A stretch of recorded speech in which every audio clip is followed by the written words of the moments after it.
શિવલિંગ પર આ 10 વસ્તુઓ અર્પણ કરવી શુભ રહે છે. ભોલેનાથની વિશેષ પૂજા. અને એવી માન્યતા છે કે સોમવારે શિવલિંગ પર કેટલીક વિશેષ વસ્તુઓ ચઢાવવાથી ભોલેનાથ ઝડપથી પ્રસન્ન થઈ જાય છે અને શિવની પૂજાના પોતાના નિયમો છે. ભામ સહિતની કેટલીક વસ્તુઓનો અર્પણ કરવો શુભ માનવામાં આવે છે. તો ચાલો જાણીએ આ વસ્તુઓ વિશે. પણ જો તમે પણ ઈચ્છો કે ભગવાન શિવની કૃપા તમારા પર રહે, આ વિડીયોને લાઈક કરો અને કોમેન્ટ બોક્સમાં હર હર મહાદેવ લખો. ચોખા ચઢાવવાથી ધન સંબંધી સમસ્યાઓ દૂર થાય છે. જો અછત, દેવું વગેરે સમસ્યાઓ દૂર થવા લાગે છે, તો ધ્યાન રાખો કે ચોખાના દાણા આખા હોવા જોઈએ અને તૂટેલા ન હોવા જોઈએ. મુઠ્ઠીભર ઘઉં અર્પિત કરવાથી જીવનમાં સુખ સમૃદ્ધિ રહે છે. આત્માઓ કાળા તલ ચઢાવવાથી પૂર્વજોના આશીર્વાદ શાંત થાય છે. એવું જાણવા મળે છે કે રાહુની અશુભ અસર પણ ઘરમાંથી દૂર થવા લાગે છે. શિવલિંગ પર ઘઉં અર્પિત કરવાથી સાંસારિક સુખ પ્રાપ્ત થાય છે. શિવલિંગ પર ચણા ચઢાવો. આનાથી કોઈ પણ કામમાં આવતા અવરોધો દૂર થઈ જાય છે. આ પછી શિવલિંગ પર ચંદન અને ભભૂત ચઢાવવાથી શિવ પ્રસન્ન થાય છે અને ઘરમાં સુખ સમૃદ્ધિ આવે છે. ભગવાન શિવ પ્રસન્ન થાય છે. આનાથી ભોલેનાથ પ્રસન્ન થાય છે અને તમામ મનોકામનાઓ પૂર્ણ થાય છે. ભોલેનાથ સોમવારે શિવ મંદિરમાં દીવો કરીને ભક્તો પર આશીર્વાદ વરસાવે છે. એવી માન્યતા છે કે આ દિવસે કાચા ચોખાનું દાન કરવાથી શિવલિંગ પર શિવની પ્રિય વસ્તુઓ ચઢાવવામાં આવે છે. નમઃ શિવાય મંત્ર. સોમવારના દિવસે શિવ મંદિરમાં રુદ્રાક્ષ ચઢાવવું ખૂબ જ શુભ છે. તમારી દરેક મનોકામના પૂર્ણ કરવા માટે શિવલિંગને કાળી દાળ અર્પણ કરવી જોઈએ. વ્યક્તિની કુંડળીમાં અથાગ પ્રયત્નો પછી પણ સફળતા ન મળતી હોય તો સોમવારે ચણાની દાળ ચઢાવો. એવું માનવામાં આવે છે કે જો તમે તમારા શત્રુઓથી પરેશાન છો તો તેના માટે તમારે શિવલિંગ પર સરસવનું તેલ ચઢાવવું જોઈએ. તેનાથી તમારા શત્રુઓનો નાશ થશે. તમારે લાલ દાળ ચઢાવવી જોઈએ. એવું માનવામાં આવે છે કે શિવલિંગ પર સુગંધિત તેલ ચઢાવવાથી વ્યક્તિને ધન, સંપત્તિ અને ભૌતિક સુખ મળે છે. તે જ સમયે શિવલિંગ પર ચંદન ચઢાવવાથી ભગવાન શિવની પૂજામાં ખૂબ જ ધાર્મિક મહત્વ છે. માનવામાં આવે છે કે સોમવારના દિવસે શિવલિંગ છે, પરંતુ શ્વેત ચંદનમાંથી ત્રિપુંડ બનાવીને બાકીના ચંદનને પ્રસાદ તરીકે પોતાના કપાળ પર લગાવવાથી સમાજમાં શિવભક્તનું સન્માન વધે છે અને તેની તમામ મનોકામનાઓ જલ્દી પૂર્ણ થાય છે. તે માટે ભગવાન શિવની પૂજા કરવાથી શુભ ફળ મળે છે. સૌથી પ્રિય વસ્તુ એટલે કે રુદ્રાક્ષ અર્પણ કરવું જોઈએ. એવું માનવામાં આવે છે કે શિવલિંગ પર અત્યંત પવિત્ર અને ચમત્કારિક રુદ્રાક્ષનું બીજ અર્પણ કરવાથી સાધકના જીવન સંબંધિત તમામ અવરોધો દૂર થાય છે અને તેને પ્રસાદ તરીકે પહેરવામાં આવે છે. દરેક વખતે તે મહાદેવના આશીર્વાદ તમારી સાથે રહે છે. પરંતુ ધ્યાનમાં રાખો કે રુદ્રાક્ષ ધારણ કરવા અને ધારણ કરવાનો પોતાનો એક નિયમ છે, જેનું પાલન દરેક શિવભક્તે કરવું જોઈએ. ભગવાન શિવ એવા ભગવાન છે જે પોતાના ભક્તોને માત્ર ફૂલ અને પાંદડા ચઢાવવાથી પ્રસન્ન થઈ જાય છે, પરંતુ તેઓ આશીર્વાદ વરસાવે છે. આવી સ્થિતિમાં જો તમે ઈચ્છો છો કે તમારી ઈચ્છા જલ્દી પૂર્ણ થાય, તો તમારે સોમવારે ભગવાન શિવની બેલપત્ર અથવા શમીપત્રથી પૂજા કરવી જોઈએ. એવું માનવામાં આવે છે કે વેલો ભગવાન શિવને ખૂબ જ પ્રિય છે. આવી સ્થિતિમાં જો તમને વેલાના ઝાડ નીચે શિવની પૂજા કરવાનો અને દાન કરવાનો લહાવો છે, તો અવશ્ય કરો. શિવ ઉપાસનાના આ ઉપાય સાધકને જીવનમાં ક્યારેય કોઈ પણ વસ્તુની કમી નથી આવતી. ભગવાન શિવની પૂજામાં ગંગા જળનું ખૂબ જ મહત્વ હોય છે. એવું માનવામાં આવે છે કે ભગવાન શિવના વાળમાંથી નીકળેલા ગંગા જળને શિવલિંગ પર ચઢાવવાથી વ્યક્તિ અનંત પુણ્ય પ્રાપ્ત કરે છે. કે શિવલિંગ પર ગંગા જળ ચઢાવવાથી સાધકને આનંદ અને મોક્ષ બંને મળે છે. ભગવાન શિવની પૂજા કરવાની આ રીત ત્યારે વધુ શુભ બની જાય છે જ્યારે તમે ભગવાન શિવને ઉત્તરવાહિની ગંગાનું જળ અર્પણ કરો છો. જેમ કે ભગવાન શિવની પૂજામાં ચઢાવવામાં આવતું દૂધ પણ મહાન છે. સોમવારનું મહત્વ. પરંતુ દૂધ અર્પણ કરવાથી સાધક પર ભગવાન શિવની સાથે સાથે ચંદ્ર ભગવાનની કૃપા વરસાવવામાં આવે છે. આ દિવસે માત્ર શિવલિંગને દૂધ અર્પણ કરવું જ નહીં, પરંતુ મંદિરના પૂજારીને પણ દાન કરવું ખૂબ જ મહત્વપૂર્ણ છે. ભગવાન શિવ અને ચોખાનું સારું સંયોજન. શિવપુરાણમાં લખ્યું છે કે જે લોકો ભગવાન શિવને ચોખા ચઢાવે છે તેમની બધી મનોકામનાઓ પૂર્ણ થાય છે.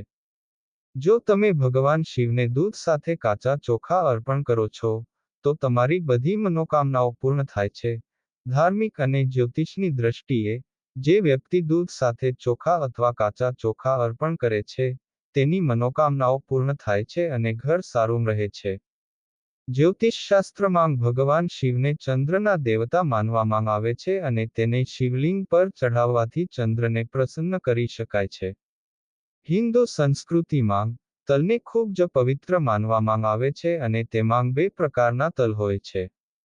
ખાસ કરીને જ્યારે તે કાળા તલની વાત આવે છે, તો તેને પૂજાની સામગ્રી માનવામાં આવે છે. એવું માનવામાં આવે છે કે ઘણી જગ્યાએ કાળા તલ ભગવાન શિવને પ્રસાદ તરીકે વહેંચવામાં આવે છે અને જો તે જ કાળા તલને દૂધમાં ભેળવીને ભગવાન શિવને ચઢાવવામાં આવે છે, તો તે તમારા જીવનમાં સુખ અને સમૃદ્ધિ લાવે છે. ખાસ કરીને સાવન મહિનામાં પાણીમાં કાળા તલ ભેળવીને શિવલિંગ પર ચઢાવવાથી તમારી બધી સમસ્યાઓ દૂર થઈ જશે અને તમારા પરિવાર અને તમારું જીવન સુખ, શાંતિ અને સમૃદ્ધિથી ભરાઈ જશે. એવી માન્યતા છે કે જો કોઈ વ્યક્તિ શિવલિંગ પર દૂધમાં સાકર ભેળવે છે, અર્પણ કરવાથી ઘરમાં સુખ સમૃદ્ધિ આવે છે. તે કારક માનવામાં આવે છે. તેથી આ મિશ્રણને શિવલિંગ પર ચઢાવવાથી પાપોમાંથી મુક્તિ મળે છે. પરંતુ તેની સાથે જ શિવલિંગ પર દૂર્વા ચઢાવવી પણ શુભ માનવામાં આવે છે. ભગવાન શિવને પણ ભગવાન ગણેશની કૃપા મળે છે અને શિવલિંગ પર ચઢાવવાથી વ્યક્તિનું આયુષ્ય વધે છે તેમજ શનિદેવને પણ લાભ થાય છે. દરરોજ સવારે શિવલિંગ પર શમીના પાન ચઢાવવું જોઈએ. શિવજીના પૂનમ શિવાય મંત્રનો જાપ કરવો જોઈએ. પરંતુ ધતુરાની સાથે જ તેના પાન પણ શિવલિંગ પર ચઢાવવા જોઈએ. શિવલિંગ પર ધતુરાના પાન ચઢાવીને શિવની પૂજા કરવી જોઈએ. આકૃતિના પુષ્પોનું પૂજનમાં વિશેષ મહત્વ છે. જો તમે ઈચ્છો તો આ છોડના પાન પણ ભગવાન શિવને અર્પણ કરી શકો છો. તેના શુભ પ્રભાવથી પીપળના ઝાડની પૂજાથી તમામ દેવી દેવતાઓ પ્રસન્ન થઈ જાય છે અને તેના પાન શિવલિંગ બની જાય છે. તમે પીપળના પાન પર શ્રી રામનું નામ લખીને હનુમાનજી અને શિવજીને પણ અર્પણ કરી શકો છો. આ ઉપાયથી ભગવાન શંકર એટલા નિર્દોષ છે કે તેઓ સવારે સ્નાન કર્યા પછી ભગવાન શિવની પૂજા કરી શકે છે. મંદિરમાં જઈને શિવલિંગ પર જળ અર્પણ કરવાથી શિવની કૃપા પ્રાપ્ત થાય છે અને શિવલિંગ પર કેસર ચઢાવવાથી ભગવાન શિવની કૃપા પ્રાપ્ત થાય છે. વ્યક્તિને સુખ શાંતિ મળે છે અને શિવલિંગનો સાકરથી અભિષેક કરવાથી સમૃદ્ધિ વધે છે, ગરીબી દૂર થાય છે. ભોલેનાથને પણ અત્તર બહુ ગમે છે. એવું માનવામાં આવે છે કે શિવલિંગ પર અત્તર લગાવવાથી મનના વિચારો પવિત્ર અને શુદ્ધ બને છે. દહીં અને ઘી પણ ભગવાન શિવને ખૂબ પ્રિય છે. તેને ચઢાવવાથી જીવનની સમસ્યાઓમાંથી મુક્તિ મળે છે. તે વ્યક્તિની શક્તિમાં પણ વધારો થાય છે. જે લોકો તેમના લગ્નજીવન અથવા લગ્નજીવનમાં અવરોધોનો સામનો કરી રહ્યા છે, તેમને સોમવારે રાહત મેળવવી જોઈએ. ગૌરી શંકર રુદ્રાક્ષ શિવ મંદિરે જવું આમ કરવાથી લગ્નમાં આવતી સમસ્યાઓ દૂર થાય છે. મધુરતા આવે છે અને હૃદયમાં દાનની ભાવના જાગે છે. આને એક દૈવી દવા તરીકે જોવામાં આવ્યું છે જેના દ્વારા ચર્મરોગનો ઈલાજ થઈ શકે છે. મિત્રો, ચાલો જાણીએ કે ભગવાન શિવની પૂજામાં શું ન ચઢાવવું જોઈએ. જે કાર્યો હળદર વગર અધૂરા હોય છે. પરંતુ હળદરનો ઉપયોગ ભગવાન શિવની પૂજામાં થતો નથી, એવું શાસ્ત્રોમાં કહેવાયું છે કે હળદરને સ્ત્રી સાથે સંબંધિત વસ્તુ માનવામાં આવે છે. આ કારણે ભગવાન શિવની પૂજામાં હળદરનો ઉપયોગ ન કરવો જોઈએ. આથી મહાદેવને હળદર ચઢાવવામાં આવતી નથી. શાસ્ત્રોમાં કહેવાયું છે કે શિવલિંગ પર કેતકી કનેર અથવા લાલ રંગના ફૂલ જેવા કે કમળ વગેરે ન ચઢાવવામાં આવે છે. બેલપત્ર, ભાંગ, ધતુરા, જલાભિષેક વગેરે વસ્તુઓથી જ મહાદેવ પ્રસન્ન થાય છે. તેથી શિવલિંગની પૂજામાં આ પ્રકારના ફૂલોનો ઉપયોગ કરવો વર્જિત કહેવાય છે. કુમકુમ સિંદૂર રોલી સાથે તમે અન્ય દેવી દેવતાઓની પૂજા કરી શકો છો.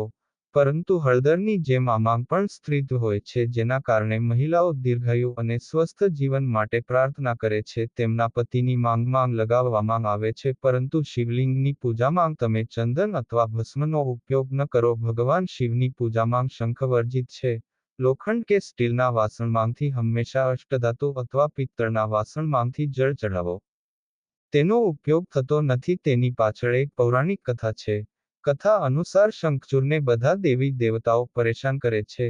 ત્યારબાદ ભગવાન શિવે તેને ત્રિશૂળથી મારી નાખ્યો હતો અને તેના કારણે તેનું શરીર બળી ગયું હતું. શંખનો જન્મ એટલા માટે થયો હતો કે ભગવાન શિવે શંખચૂડનો વધ કર્યો હતો, તેથી તેમની પૂજામાં શંખનો ઉપયોગ કરવામાં આવતો નથી. કોઈએ ભગવાન શિવને નારિયેળના પાણીથી અભિષેક ન કરવો જોઈએ. તેથી નારિયેળને લક્ષ્મીનું સ્વરૂપ માનવામાં આવે છે, તેથી તે બધા શુભ કાર્યોમાં પ્રસાદ તરીકે સ્વીકારવામાં આવે છે. એવું કહેવાય છે કે શિવને તુલસી અર્પણ કર્યા પછી નારિયેળ જળ સ્વીકાર્ય નથી અને તુલસીનો ઉપયોગ તમામ દૈવી કાર્યોમાં પવિત્રતા માટે થાય છે, પરંતુ ભગવાન શિવની પૂજામાં તુલસીનો ઉપયોગ થતો નથી. વાસ્તવમાં તેની પાછળ એક પૌરાણિક કથા છે. કથા અનુસાર, ભગવાન શિવે તુલસીના પતિ જલંધર રાક્ષસનો વધ કર્યો હતો, જેના કારણે તેઓ ગુસ્સે થયા હતા.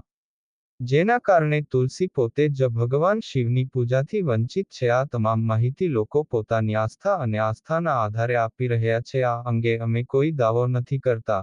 અમારો વિડિયો તમને કેવો લાગ્યો તે કમેન્ટ કરીને જણાવો. કૃપા કરીને બોક્સમાં જય માં લક્ષ્મી લખો.